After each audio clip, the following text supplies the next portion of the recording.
انوار کا عالم کیا ہوگا؟ سرکار دو عالم کے رخ پر انوار کا عالم کیا ہوگا؟ جب زلف کا ذکر ہے قرآن میں رخسار کا عالم کیا ہوگا؟ معراج کی شب جب اللہ نے محبوب اپنے کو بلوایا، معراج کی شب جب اللہ نے محبوب اپنے کو بلوایا، سوچو تو صحیح ان دونوں میں گفتار کا عالم کیا ہوگا؟ سرکار دو عالم کے رخ پر انوار کا عالم کیا ہوگا؟ اس غار کا ذکر ہے قرآن میں جس میں سے شب گزاری تھی،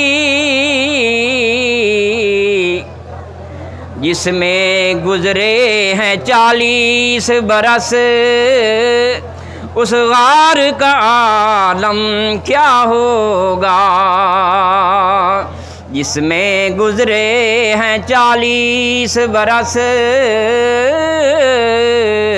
اس غار کا عالم کیا ہوگا؟ سرکار دو عالم کے رخ پر انوار کا عالم کیا ہوگا؟ ابوبکر عمر عثمان علی اور سارے صحابہ دو زانوں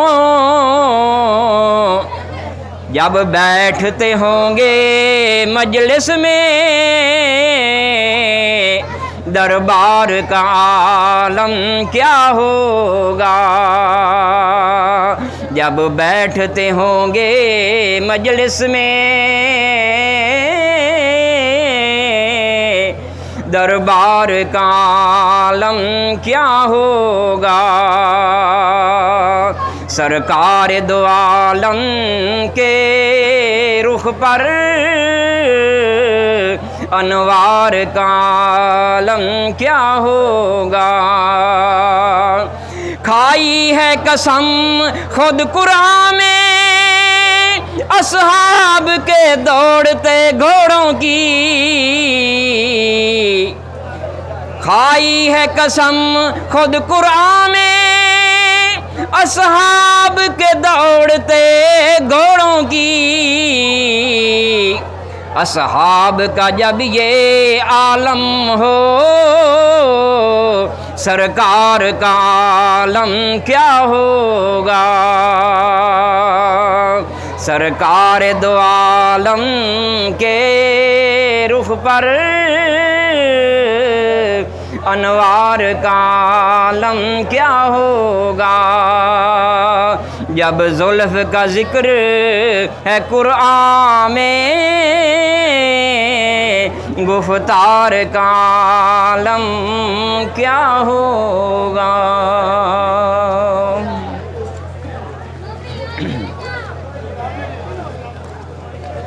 آج رات بن کے آئی رحمت برا خزانہ،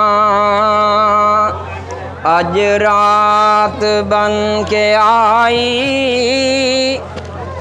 رحمت برا خزانہ، امت نبی دے کیتے بخشش دہ بہانا، آج رات بن کے آئی رحمت برا خزانہ، عرشاں تو فرشاں تائیں، فرشاں تو عرشاں تائیں، اللہ دے نور دیاں ہر سمت ہن شعائیں،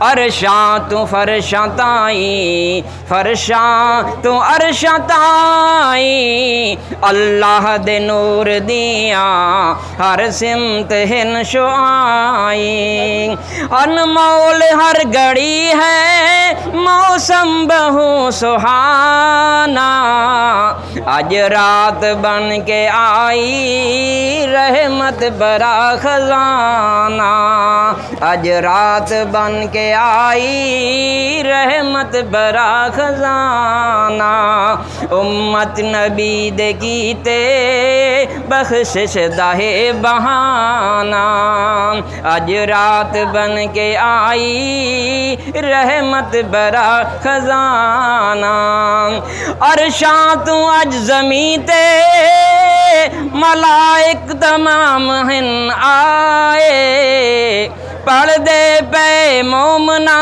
تے خالق والوں سلامن، غافل نہ بن تو اج بھی پڑھ اللہ دا ترانہ، اج رات بن کے آئی رحمت برا خزانہ، اج رات بن کے آئی رحمت برا خزانہ، امت نبی دے کیتے بخشش دہ بہانا، اے رات بھاگاں والی قرآن لے کے آئی، اے رات بھاگاں والی قرآن لے کے آئی، امت نبی دے کیتے فیضان لے کے آئی، ملنی ہے اج معافی ویلا ہتھوں انجانا،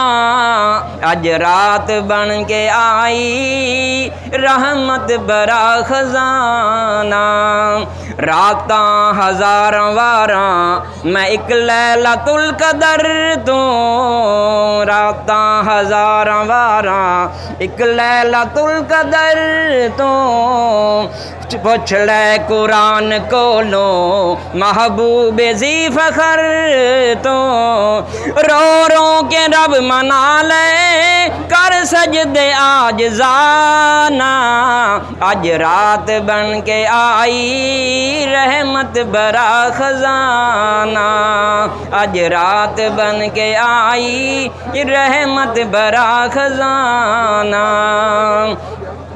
امت نبی دے کیتے بخشش دہ بہانا، اج رات بن کے آئی رحمت برا خزانہ، قرآن وچ تراوی حافظ رہے سنیں دے، سن کے قرآن مومن درجے پہن ودھیں دے، کل انشاءاللہ ہو سی جنت دے وچ ٹھکانہ، اج رات بن کے آئی رحمت برا خزانہ، اج رات بن کے آئی رحمت برا خزانہ، امت نبی دے کیتے بخشش دہ بہانا، اج رات بن کے آئی رحمت برا خزانہ،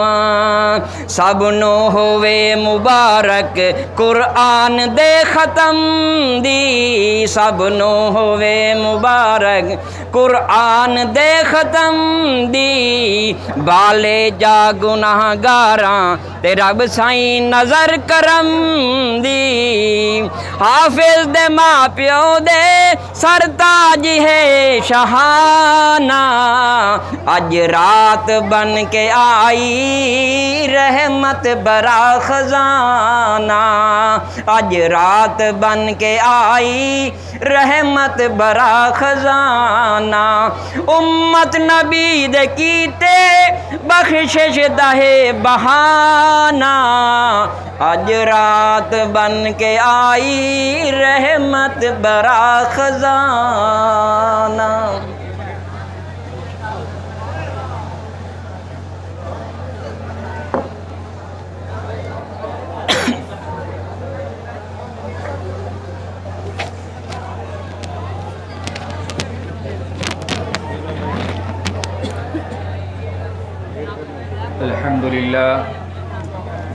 الحمد لله الذي شرفنا على سائر الأمم برسالة من اختصه من بين الأنام بجوامع الكلم وجواهر الحكم وصلى الله تعالى على خير خلقه محمد وآله وأصحابه وبارك وسلم ما نطق اللسان بمدحه ونسخ القلم اما بعد فاعوذ باللہ من الشیطان الرجیم بسم اللہ الرحمن الرحیم انا عرضنا الامانة على السماوات والارض والجبال فابین ان يحملنها واشفقن منها وحملها الانسان انه كان ظلوما جهولا سبحان ربك رب العزة عما يصفون وسلام على المرسلين والحمد لله رب العالمين اللهم صل على محمد وعلى آل محمد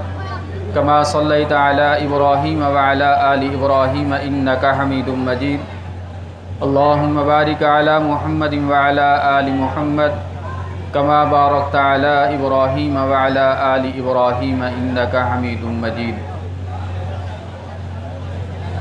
دنیا نے دین کو بھلا رکھا ہے، غفلت کی نیند میں سلا رکھا ہے۔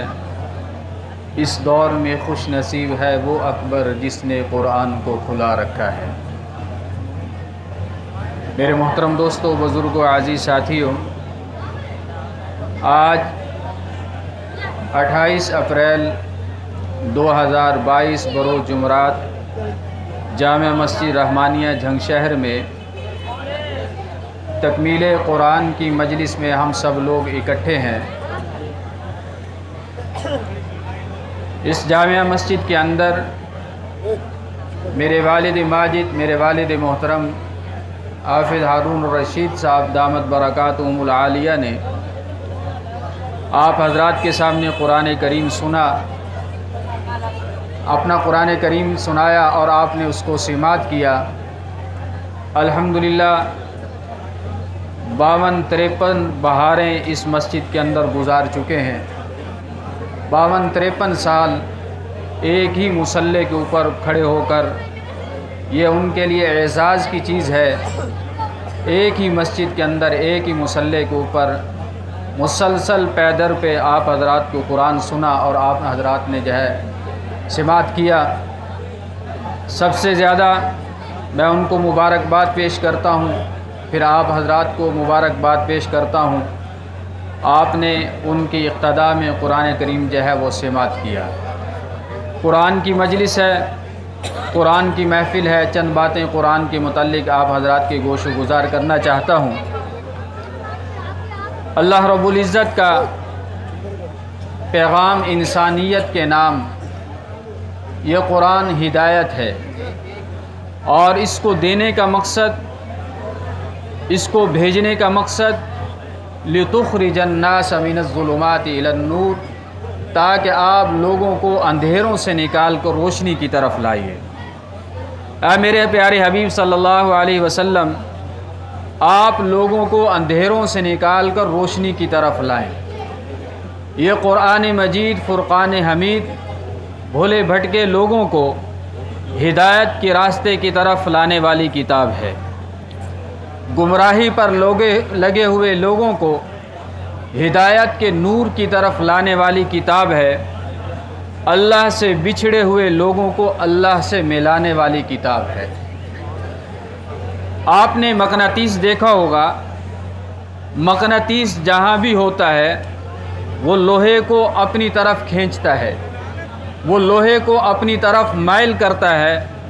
قرآن کریم فرقان حمید اللہ رب العزت کی رحمتوں کو کھینچنے والا مقناطیس ہے۔ قرآن کریم اللہ رب العزت کی رحمتوں کو اپنی طرف متوجہ کرنے والا مقناطیس ہے۔ اللہ رب العزت نے فرمایا وَإِذَا قُرِئَ الْقُرْآنُ فَاسْتَمِعُوا لَهُ وَأَنصِتُوا لَعَلَّكُمْ تُرْحَمُونَ، جب قرآن کریم پڑھا جائے تو کان لگا کر خاموشی کے ساتھ قرآن کو سنو تاکہ تمہارے اوپر جو ہے وہ رحم کیا جائے۔ جہاں پر قرآن کریم کی تلاوت ہوتی ہے، جہاں پر قرآن کریم پڑھا جاتا ہے، اللہ رب العزت کی رحمتیں جو ہے وہاں پر چھم چھم برستی ہیں، وہاں پر چھم چھم اللہ رب العزت کی رحمتیں برستی ہیں۔ تو قرآن کریم جو ہے یہ اللہ رب العزت کی رحمتوں کو اپنی طرف متوجہ کرنے والا ہے۔ یہ قرآن انسانیت کے لیے دستور حیات ہے، یہ قرآن انسانیت کے لیے منشور ہدایت ہے، یہ قرآن انسانیت کے لیے ضابطۂ حیات ہے، یہ قرآن پوری انسانیت کے لیے آب حیات ہے۔ اس لیے تو رسول کائنات صلی اللہ علیہ وسلم نے فرمایا تبرک بالقرآن فإنہ کلام اللہ، اللہ کے قرآن سے برکت حاصل کرو کیونکہ یہ اللہ رب العزت کا کلام ہے۔ میرے بھائیوں، ابھی ہمیں پوری طور پر قرآن سے واقفیت نہیں ہوئی، الا ماشاء اللہ اگر قرآن سے واقفیت ہو جاتی تو ہم اٹھتے بیٹھتے چلتے پھرتے جو ہے وہ قرآن کی تلاوت کرتے۔ یہ قرآن بڑی عجیب کتاب ہے، کچھ قاری قرآن ہے، کچھ حافظ قرآن ہے، کچھ داعی قرآن ہے، کچھ ناشر قرآن ہے، کچھ عاشق قرآن ہے، اور جن کو قرآن کی محبت نصیب ہو جاتی ہے، جن کو قرآن کا عشق نصیب ہو جاتا ہے، اللہ رب العزت ان کو دنیا اور آخرت دونوں کے اندر جو ہے وہ کامیاب و کامران فرما دیتے ہیں۔ جنہوں نے جب قرآن کریم کو سنا، جنہوں نے جب قرآن کریم کی تلاوت سنی تو کیا فرمایا انا سمعنا قرآنا عجبا، یہ تو کوئی ایک عجیب و غریب کتاب ہے جس کی ہم نے تلاوت سنی ہے۔ تو اللہ رب العزت سے دعا کرنی چاہیے اللہ رب العزت ہمیں اس کتاب کے ساتھ عشق نصیب فرمائے، اللہ رب العزت ہمیں اس کتاب کے ساتھ پیار نصیب فرمائے، اللہ رب العزت ہمیں اس کتاب کے ساتھ محبت نصیب فرمائے۔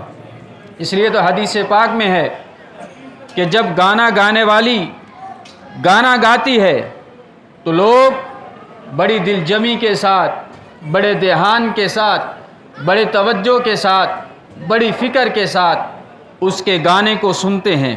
اسی طرح جب بندہ قرآن کریم کی تلاوت کرتا ہے، جب بندہ قرآن کریم کی تلاوت کرتا ہے، قرآن کریم کو پڑھتا ہے، تو اس سے زیادہ دھیان کے ساتھ، اس سے زیادہ فکر کے ساتھ، اس سے زیادہ دل جمی کے ساتھ اللہ رب العزت جو ہے اس قرآن پاک کو سماعت فرماتے ہیں۔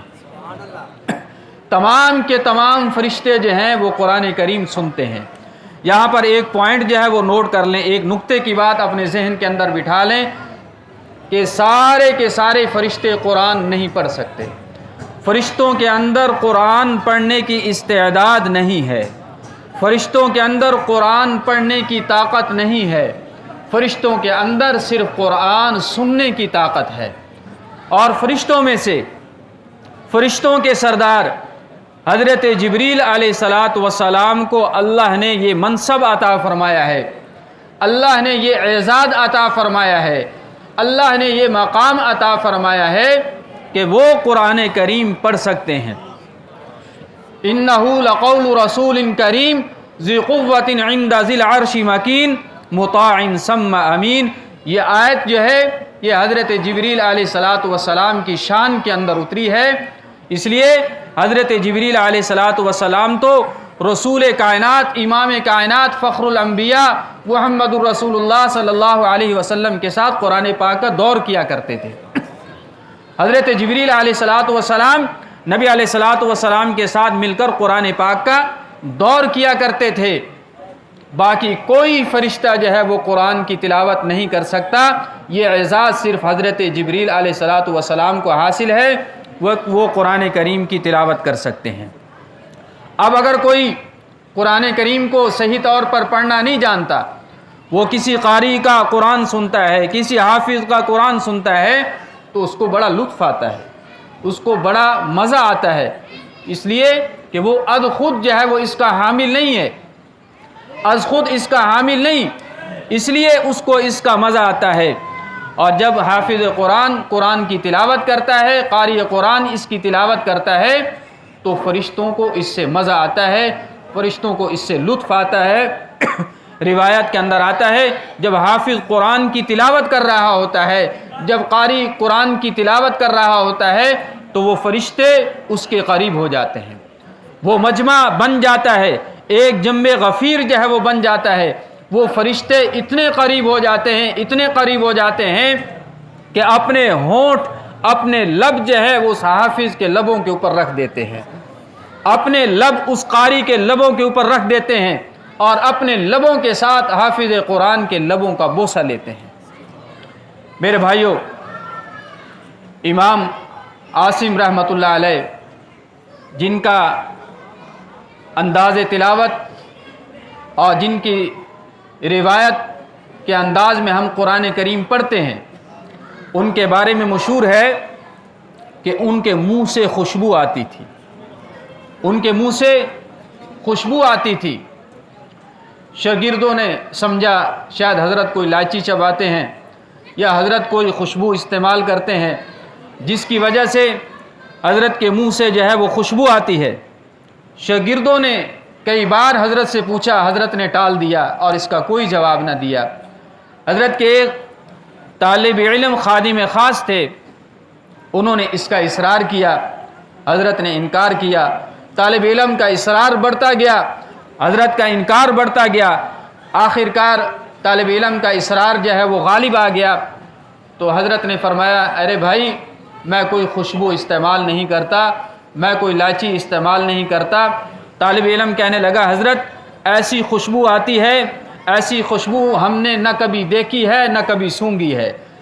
تو حضرت امام عاصم رحمۃ اللہ علیہ فرماتے ہیں کہ ایک رات مجھے نبی علیہ الصلاۃ والسلام کی زیارت نصیب ہوئی، مجھے رسول کائنات صلی اللہ علیہ وسلم کی زیارت نصیب ہوئی، تو آپ صلی اللہ علیہ وسلم نے فرمایا، اے عاصم، تم دن رات قرآن پڑھتے پڑھاتے ہو، ذرا اپنا منہ میرے منہ کے قریب کرو، اپنا منہ میرے منہ کے قریب کرو، اپنے لب میرے لب کے قریب کرو۔ تو جب میں نے اپنا منہ نبی علیہ الصلاۃ والسلام کے منہ کے قریب کیا، تو آپ صلی اللہ علیہ وسلم نے میرے لبوں سے بوسہ لیا۔ خدا کی قسم، اس دن کے بعد آج تک جو ہے وہ میرے منہ سے خوشبو نہیں گئی ہے۔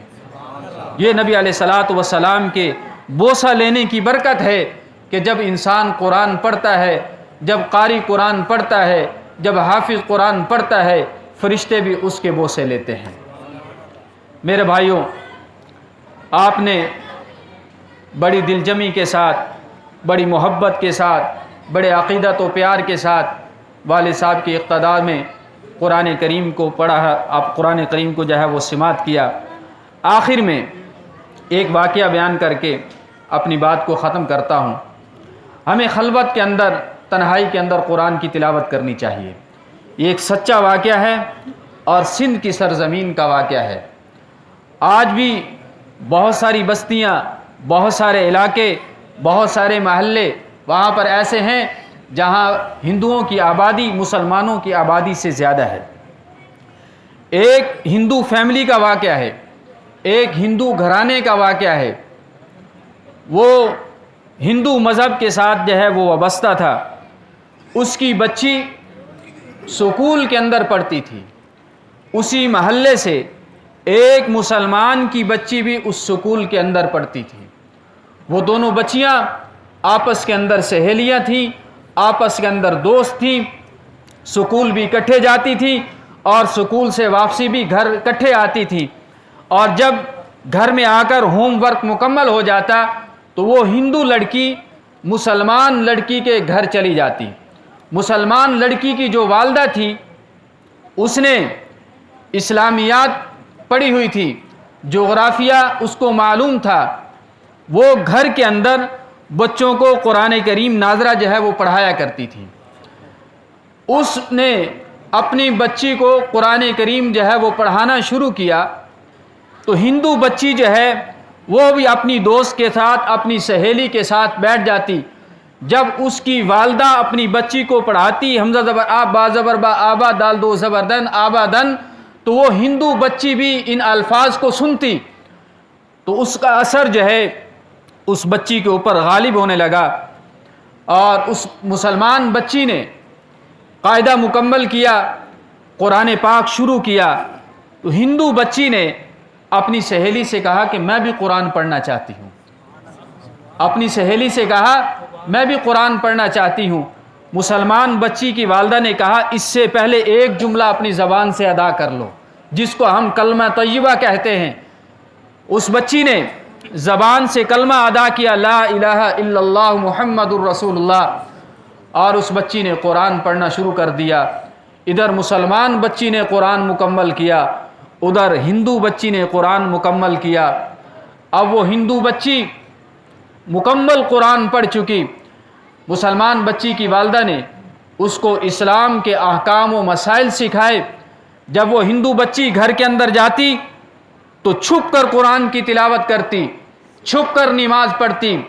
وقت گزرتا گیا، وہ بچی بلوغت کے قریب ہو گئی اور اس کا رشتہ جو ہے ایک ہندو لڑکے کے ساتھ جو ہے وہ طے پا گیا۔ اب وہ لڑکی بڑی پریشان، وہ روتی روتی اپنی سہیلی کے گھر آئی اور اپنی استانی کے سامنے سارا واقعہ بیان کیا کہ میرے والدین نے میرا رشتہ ایک ہندو لڑکے کے ساتھ جو ہے وہ طے کر دیا ہے، اور وہ ہندو ازم میں اتنا پکا، اتنا متعصب ہے کہ اگر کوئی ہندو میں سے مسلمان ہوتا ہے تو وہ اس کو قتل کر دیتا ہے۔ میں بڑی پریشان ہوں۔ اس عالمہ نے، اس مسلمان بچی کی والدہ نے کہا کہ آپ پریشان نہ ہو، آپ تنہائی کے اندر قرآن کریم کی تلاوت کیا کریں، آپ خلوت کے اندر قرآن کریم کی تلاوت کیا کریں۔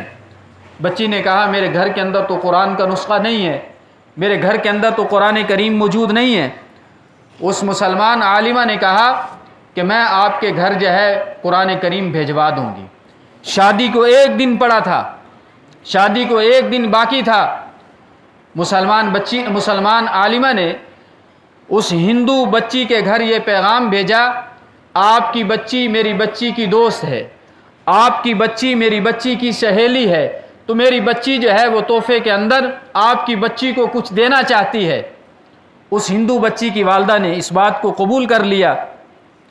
تو مسلمان بچی کی والدہ نے تشتری کے اندر ایک قرآن کریم رکھا، اس کے اوپر سلے انسلے کپڑے رکھے، اور ایک اچھی پیکنگ میں، ایک اچھے انداز میں، اور اس کو گفٹ کے طور پر ہندو کے گھر جو ہے وہ بھجوایا۔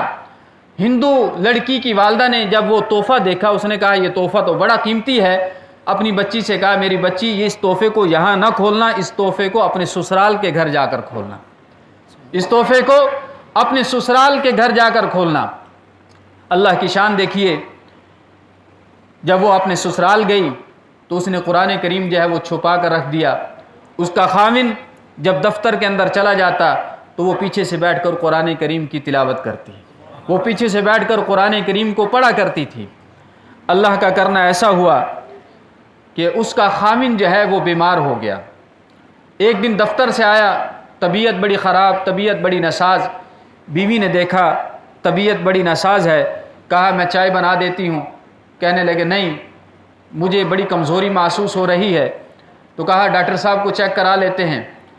تو ڈاکٹر صاحب کے پاس گئے تو ڈاکٹر صاحب نے جب ان کے ٹیسٹ کروائے تو رپورٹ نکلی، رپورٹ میں آیا کہ آپ کو تو زبردست کینسر ہے، آپ کو زبردست کینسر ہے، اور آپ 10 دن کے مہمان ہیں، 10 دن کے بعد آپ دنیا سے رخصت ہو جائیں گے۔ جب اس نے یہ بات سنی تو بڑا پریشان گھر آیا، بچوں کو دیکھ کر رونے لگا، بیوی کو دیکھ کر رونے لگا، گھر کو دیکھ کر رونے لگا۔ بیوی بھی ساتھ رونے بیٹھ گئی، بیوی بھی ساتھ رونے بیٹھ گئی۔ بیوی نے کہا آپ پریشان نہ ہو، میرے پاس ایک دوائی ہے، میرے پاس ایک دوائی ہے، میں آپ کو دوائی دوں گی، انشاءاللہ آپ اس سے ٹھیک ہو جائیں گے، لیکن میری شرط یہ ہے، میری شرط یہ ہے جو میں بات کہوں گی وہ بات آپ کو ماننا پڑے گی۔ تو اس نے ہندو ازم کے مطابق جو قول و قرار تھا ہندو مذہب کے طریقے کے مطابق اس سے پکا عہد لیا۔ اب اس نے اپنے خامن کو پانی دم کر کے پلانا شروع کر دیا۔ خامن کو کہا کہ آپ نے یہ 40 دن جو ہے وہ پانی پینا ہے۔ 40 دن بیوی قرآن کریم کی تلاوت کر کے پانی کے اوپر دم کر کے اپنے خامن کو پلاتی رہی۔ 40 دن کے بعد جب خامن نے جا کر اپنی رپورٹ کروائی تو ڈاکٹر صاحب کہنے لگے آپ کو تو کینسر تھا ہی نہیں، آپ کو تو کینسر تھا ہی نہیں۔ انہوں نے کہا اپنی رپورٹ صاحب کا چیک کروائی کہ مجھے تو کینسر تھا۔ فرمایا اب تو اس رپورٹ کے اندر آ رہا ہے کہ آپ کو کوئی کینسر نہیں ہے۔ گھر آیا بڑا خوش، اب بالکل ایکٹیو ہو گیا، چست چلاک ہو گیا، جسم کے اندر جان آ گئی۔ تو بیوی سے کہا اب میری رپورٹ جو ہے وہ بالکل کلیئر ہے۔ تو بیوی کہنے لگی اب آپ اپنا وعدہ پورا کریں، آپ اپنا وعدہ پورا کریں۔ آپ نے جو میرے ساتھ وعدہ کیا تھا کہ میں اسلام قبول کروں گا، آپ کو جو شفا ملی ہے نا، شفا یہ اس قرآن کی نسبت سے ملی ہے۔ میری جو استانی صاحبہ تھی اس نے مجھے کہا آپ اپنے خامن کو سورۃ علم نشرہ اور سورۃ جو شفا ہیں، آیات شفا جو ہیں وہ پڑھ کر اپنے خامن کو پلائیں۔ وہ آیات شفا علم نشرہ پڑھ کر میں نے آپ کو پلائی، اس کی نسبت سے اللہ جل جلالہ نے آپ کو شفا دی ہے۔ تو خامن کہنے لگا میں تو ہندو ہوں، میرا دادا بھی ہندو، میرا والد بھی ہندو، تو میں ہندو مذہب کیسے چھوڑ سکتا ہوں؟ بیوی نے اصرار کیا دیکھو آپ نے میرے ساتھ وعدہ کیا تھا اور آپ کو شفا اسی نسبت سے ملی ہے۔ اس کے بعد جو ہے خامن نے بھی اسلام قبول کر لیا۔ بیوی تو پہلے بھی اسلام کے آغوش کے اندر تھی، اب میاں بیوی دونوں نے اپنی بقیہ زندگی جو ہے وہ اسلام کے مطابق گزاری۔ دیکھیے ان کا یقین قرآن کے اوپر کتنا مضبوط تھا، ان کا یقین قرآن کے اوپر کتنا مستحکم تھا، اور صحابہ کا یہی یقین تھا قرآن کے اوپر، یہی یقین مضبوط تھا کہ انہوں نے خشکی اور تری کے اندر جو ہے میدان طے کر لیے۔ اس لیے تو کہا دشت و دشت دریا بھی نہ چھوڑے ہم نے، بحر و ظلمت میں دوڑا دیے گھوڑے ہم نے۔ صحابہ نے اپنے گھوڑے جو ہے سمندروں کے اندر اتار دیے، اس لیے کہ صحابہ کو رسول کائنات صلی اللہ علیہ وسلم کی زبان پر اعتماد و یقین تھا، صحابہ کو قرآن کریم پر بالکل یقین تھا۔ آج ہمارے اندر سے وہ یقین نکل گیا ہے، آج ہمارا یقین کمزور ہو گیا ہے، آج ہم قرآن کریم کی تلاوت کی طرف دھیان نہیں دیتے، قرآن کریم کی تلاوت کی طرف توجہ نہیں دیتے۔ خدا کی قسم آج بیماریوں کا بسیرا ہے، آج بیماریوں نے گھیر رکھا ہے۔ ڈاکٹروں کے پاس ضرور جائیے، معالجین کے پاس ضرور جائیے، دوا ضرور استعمال کیجیے، لیکن ایک شفا کا خزانہ ہمارے گھروں کے اندر بھی موجود ہے، ایک شفا کا خزانہ ہمارے گھروں کے اندر بھی پڑا ہوا ہے، ہم اس کو ہاتھ بھی نہیں لگاتے۔ ایک وقت تھا ہمارے بزرگ جو ہیں صبح اٹھتے، نماز پڑھتے، قرآن کریم کی تلاوت کیا کرتے تھے، ادھر بوڑھا والد ادھر بوڑھی والدہ اپنا قرآن کھول کر چارپائی کے اوپر تکیے کے اوپر رکھ کر جو ہے وہ قرآن کریم کی تلاوت کیا کرتے تھے۔ آج کا نوجوان جو ہے وہ ساری رات سوشل میڈیا کے اوپر گزارتا ہے، ساری رات فیس بک کے اوپر گزارتا ہے، سارے رات جو ہے وہ واٹس ایپ کے اوپر گزارتا ہے، اور صبح اٹھتے ہی نہ اس کو نماز کی فکر ہوتی ہے، نہ اس کو قرآن کی فکر ہوتی ہے۔ صبح اٹھتے ہی وہ واٹس ایپ چیک کرتا ہے، صبح اٹھتے ہی وہ اپنا ٹویٹر چیک کرتا ہے اور اپنا فیس بک چیک کرتا ہے۔ اللہ کے بندو قرآن کریم کو لازم پکڑو، قرآن کریم کو اپنا اوڑھنا بچھونا بنا لو۔ تو میں والدین سے بھی یہی گزارش کروں گا کہ اپنے والدین اپنے بچوں کو جہاں پر یہ آئی فون یہ جو لے کر دیتے ہیں، خدا را ان کے ہاتھ میں قرآن کو نسخہ بھی تھمائے، ان کو تلاوت قرآن کی فکر جو ہے ان کے اندر بیدار کریں۔ تو میرے بھائیو آخری گزارش یہ ہے، جس طرح ہم نے رمضان کریم کے اندر یومیہ تلاوت کا معمول جاری رکھا، یومیہ تلاوت کا معمول جاری رکھا، خدا را رمضان کے بعد بھی اپنا اسی طرح یومیہ معمول جاری رکھیے، اسی طرح یہ تسلسل جو ہے وہ قائم رہے۔ انشاءاللہ قرآن کریم کی برکت سے، قرآن کریم کی وجہ سے، قرآن کریم کے ذریعے سے اللہ رب العزت ہماری دنیا کی زندگی بھی آسان فرما دیں گے اور ہماری آخرت کی منزل بھی آسان فرما دیں گے۔ اور اللہ رب العزت ہم سب کو جنت میں اعلیٰ مقام عطا فرما دیں گے۔ اللہ تعالی ہم سب کو جو کچھ بیان کیا عمل کرنے کی توفیق عطا فرمائے۔ وآخر دعوانا الحمدللہ رب العالمین۔ بسم اللہ الرحمن الرحیم، الحمدللہ رب العالمین، الرحمن الرحیم، مالک یوم الدین۔ اللہم صلی علی سیدنا و مولانا محمد وعلی آل سیدنا و مولانا محمد صلاۃ تنجینا بها من جمیع الاحوال والآفات وتقضی لنا بها جمیع الحاجات وتطہرنا بها من جمیع السیئات وترفعنا بها عندك اعلی الدرجات وتبلغنا بها اقصى الغایات من جمیع الخیرات فی الحیاة وبعد الممات انك على كل شیء قدیر۔ ربنا آتنا فی الدنیا حسنة وفی الآخرة حسنة وقنا عذاب النار۔ ربنا ظلمنا انفسنا وان لم تغفر لنا وترحمنا لنكونن من الخاسرین۔ ربنا هب لنا من ازواجنا وذرياتنا قرة اعین واجعلنا للمتقین اماما۔ رب ارحمهما كما ربياني صغيرا، رب ارحمهما كما ربياني صغيرا، رب ارحمهما كما ربياني صغيرا۔ لا الہ الا انت سبحانك انی كنت من الظالمین۔ لا الہ الا انت سبحانك انی كنت من الظالمین۔ لا الہ الا انت سبحانك انی كنت من الظالمین۔ اللہ کریم ہمارے تمام گناہ معاف فرما۔ اللہ کریم ہمارے تمام گناہ معاف فرما۔ اللہ کریم ہمارے تمام گناہ جو ہم نے عمدن کیے خطاً کیے اپنی رحمت سے معاف فرما۔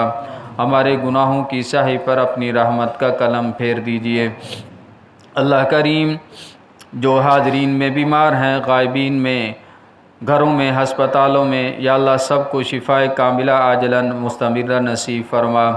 اللہ کریم جو بے اولاد ہیں، یا اللہ کریم ان کو اولاد عطا فرما۔ اللہ کریم جن کے ہاں اولاد نرینہ نہیں ان کو اولاد نرینہ عطا فرما۔ اللہ کریم جن کو اولاد عطا کی ہے اللہ کریم ان کو قرآن کا حافظ بنا، قرآن کا قاری بنا، دین کا داعی بنا، دنیا میں والدین کے لیے سکون کا سامان بنا، آخرت میں نجات کا ذریعہ بنا۔ اللہ کریم اس مسجد مدرسہ کے لیے جو معاونین ہیں، جو بڑی خلوص نیت کے ساتھ اس نظام کو چلا رہے ہیں، خلوص نیت کے ساتھ اس کا تعاون کرتے ہیں، یا اللہ ان کی مرادوں کو پورا فرما، یا اللہ ان کی تمناؤں کو پورا فرما، یا اللہ ان کو صحت والی زندگی عطا فرما، یا اللہ ان کی اولادوں کو نیک بنا، یا اللہ ان کے گھروں کو امن کا گہوارہ بنا، یا اللہ ان کے اولادوں میں آپس میں اتفاق و اتحاد قائم فرما، یا اللہ ان کو صحت والی زندگی نصیب فرما، یا اللہ ہمارے والدین کا سایہ ہمیں صحت و عافیت کے ساتھ ہمارے اوپر تا دم آخر سلامت فرما، یا اللہ ان کا سایہ ہمارے اوپر تا دم آخر سلامت فرما۔